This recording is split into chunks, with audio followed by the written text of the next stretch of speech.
პროფესიონალი ავტომრბოლელების ავტორალი ბათუმში აჭარის თასის მოსაპოვებლად და საქართველოს ჩემპიონატის მეორე ეტაპისთვის ბრძოლა დაიწყო.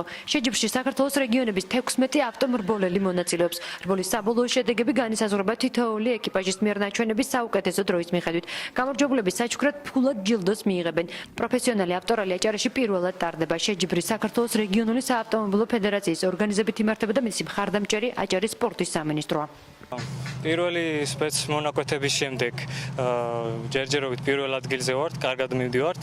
ნახოთ შემდეგი დოპები როგორ განვითარდება.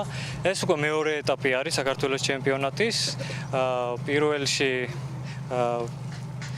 პირველი ადგილი დავიკავეთ და დაწინაურებულები ვართ ჩემპიონატში. ნახოთ, ეხლა დიდი იმედები გვაქვს. ეს გახლავთ 10 სწრაფი მონაკვეთი, რომელიც განაწილებულია 2 ბათუმში, აი ჩვენთან დაკეტილ მოედანზე და 8 სწრაფი მონაკვეთი გახლავთ ჩაქვის, უბრალოდ მახინჯაური ჩაქვი მახინჯაურის მონაკვეთი. ძალიან დიდი იმედი მაქვს, რომ ეს იქნება მუდმივად ერთ-ერთი ეტაპი ჩვენი შეჯიბრისა კლასიკურ რალში ჩატარდება მუდამ აჭარაში თქვენთან. ინფრასტრუქტურა ამის საშუალებას იძლევა, არის საშუალება იმისი, რომ ძალიან კარგად და ძალიან საინტერესოდ ჩატარდეს ასეთი შეჯიბრები.